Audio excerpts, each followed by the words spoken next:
Fala aí pessoal, sou Jorge Nicola, bem-vindos a mais um vídeo do canal, sempre bom ter vocês por aqui. Sem perder tempo, pedir para deixar like, se inscrever no canal. Preciso falar agora sobre Aboubakar, centroavante camaronês de 33 anos de idade, que insiste em jogar no futebol brasileiro. Ele chegou a ser oferecido para alguns clubes na janela de julho, entre eles Grêmio, Cruzeiro e São Paulo. Nenhum dos três avançou e o Aboubakar precisou se mudar da Turquia para o Azerbaijão, fechando com um time bem pouco conhecido chamado Nefit.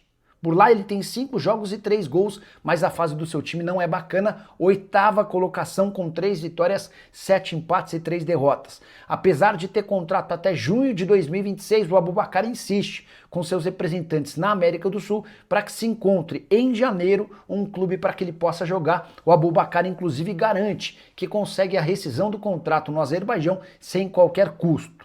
Ponto é que para contratá-lo, o time brasileiro vai precisar desembolsar entre 1 milhão e 1,5 milhão de reais entre salários, direitos de imagem e luvas. A pergunta que eu deixo para você, o centroavante camaronês, que chegou a fazer gol no Brasil em Copa do Mundo, caberia no seu time do coração? Já usa o espaço para comentário e registra a sua opinião, beleza? E o São Paulo decidiu esconder uma das suas joias da base na Copa São Paulo de Juniores. Eu me refiro a Gustavo Zabarelli, atacante de só 16 anos de idade. O Porto e o Barcelona haviam decidido mandar scouts para acompanhá-lo durante a primeira fase da Copa São Paulo de Juniores. O Benfica e o Ajax também monitoram os passos desse jogador já há algum tempo. O tricolor cuida com carinho desse atleta. Recentemente estendeu seu vínculo até 2028, multa rescisória de 60 milhões de euros. Jogador representado pelo Bertolucci em parceria com Leca de Camargo. O Bertolucci é hoje o maior empresário do Brasil, com portas abertas nos principais clubes do mundo. Pois bem, o São Paulo, em vez de utilizar o Zabarelli nas primeiras rodadas da Copa São Paulo, decidiu integrá-lo ao time sub-17, que está disputando um torneio na Alemanha. O Zabarelli deve voltar apenas a partir de 16 de janeiro, para a fase final da Copa São Paulo, já em mata-mata. Estratégia para valorizar o atleta e para escondê-lo dos principais clubes do futebol na Europa. Gostaria de saber a sua opinião sobre esse plano do São Paulo em relação ao jogador. Vale a lembrança ainda de que o Zabarelli foi um dos 7 atletas apontados pelo Jornal AS como promessas da Copa São Paulo de Juniores. São Paulo tem 3 dessas 7 promessas apontadas pelo jornal espanhol, além do Zabarelli, o Luca e o Paulinho. Só mais um detalhe importante: se o Zabarelli for vendido rápido pelo São Paulo, ele fica pelo menos até março de 2027, quando completa 18 anos de idade. E o São Paulo não é mais presidido por Júlio Casares. Na noite dessa sexta-feira, por 188 votos, houve a abertura de um processo de impeachment do presidente. Por conta disso, ele fica afastado de forma definitiva ou até que seja votada a Assembleia dos Sócios. Há um prazo de 30 dias para que os sócios sejam convocados e votem a favor ou contra o afastamento definitivo do Júlio Casares. A tendência é que o presidente do Tricolor, agora afastado, apresente sua carta de renúncia. Nessa sexta-feira, enquanto discursava para os membros do Conselho Deliberativo, Júlio Casares pediu para que esse processo de impeachment não fosse aberto e assegurou que, se isso acontecesse, apresentaria seu pedido de afastamento nesse sábado. Os conselheiros, por sua maioria, não entenderam e aceitaram o discurso do Júlio Casares. Foram 188 votos para a abertura do processo de impeachment e 45 votos contrários, além de 2 votos em branco.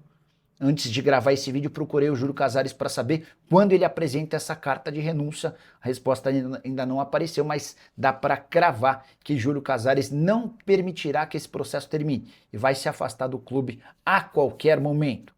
Harry Macis, 80 anos de idade, empresário e sócio do São Paulo desde 1964, assume o comando do São Paulo e deve ficar até dezembro, quando terminaria o mandato de Júlio Casares. O Macis é dono de um hotel na região da Consolação, no centro de São Paulo, além de uma rede de estacionamentos. Em seu primeiro discurso como presidente, ele disse, abre aspas, estamos vivendo um momento difícil. Existem investigações que precisam ser tratadas com seriedade. O O que posso dizer com toda clareza é que o clube vai continuar funcionando, competindo e honrando sua camisa e sua história. A presidência, que começa hoje, tem o objetivo de cuidar do clube, agir com responsabilidade e transparência. Só para completar, registrar que o São Paulo precisa resolver, agora com o novo presidente, 3 situações do futebol. Rodriguinho deve ter sua venda confirmada para o Red Bull Bragantino, operação de 3 milhões de dólares, com o São Paulo ficando com 15% do valor de uma venda futura.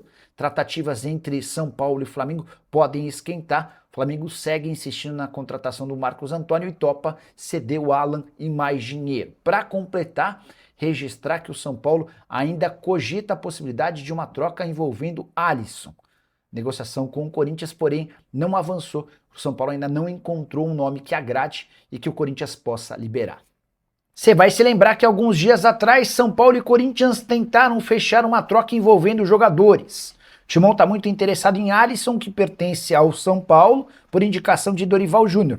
Na primeira oportunidade, o São Paulo disse que liberaria o Alisson desde que o Corinthians cedesse o Ranieri. Não houve acordo, Ranieri faz parte dos planos do Corinthians. Pois bem, nas últimas horas surgiu uma nova especulação, dando conta de que o Alisson iria para o Corinthians se José Martínez, volante venezuelano, virasse reforço do São Paulo. Mas, ao que tudo indica, essa história também não terá futuro.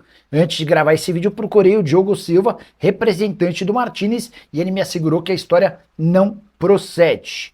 São Paulo nem faz tanta questão de contar com o Alisson, mas vai exigir uma compensação financeira ou um jogador interessante para que possa repor sua saída. Julian Fernandes pode pintar no São Paulo? Essa talvez tenha sido a pergunta que eu mais respondi durante a última live aqui no canal do Nicola. Só para você entender de quem estou falando. Julian Fernandes é um meio atacante argentino de 21 anos de idade, revelado no Vélez Sarsfield e que pertence ao New York City. O jogador perdeu espaço, especialmente no segundo semestre, não é titular desde julho. E nos últimos 6 meses do ano só conseguiu entrar em algumas partidas. O tricolor entende que o Julian Fernandes tem enorme potencial, mas nesse momento não há a capacidade financeira para a compra do jogador. A tendência é que o São Paulo apresente nos próximos dias uma proposta ao New York City, sugerindo um empréstimo com opção de compra, modelo que tem sido recorrente no tricolor. Julian Fernandes, que disputou na temporada passada 41 jogos com 3 gols e 5 assistências. A estratégia em relação ao Julian Fernandes é parecida à adotada com Kevin Zenon, atacante também argentino, que pertence ao Boca Juniors. O tricolor identificou no Zenon alguém super interessante, que caiu de produção no segundo semestre do ano passado e não tem conseguido ser protagonista no Boca Juniors. A proposta de empréstimo ao Boca já foi feita e o negócio é tratado como muito difícil. Durante a live também me perguntaram se o Zenon poderia ser trocado pelo Alan Franco. Mandei mensagem para o dirigente do São Paulo que assegurou que se essa negociação acontecesse, seria motivo de justa causa para os dirigentes do São Paulo que levassem essa história adiante, até porque o Alan Franco é titular absoluto do São Paulo, o Zenon, nesse momento, é reserva na Argentina. Fala pessoal, estamos aí com atualizações importantes do São Paulo. Se inscreva e ative o sininho para receber mais atualizações do Tricolor. Deixe seu like que é muito importante para o crescimento do canal. Utilize o espaço aqui embaixo para registrar sua opinião. Ficamos por aqui com mais esse giro de notícias. Um abraço e até o próximo vídeo.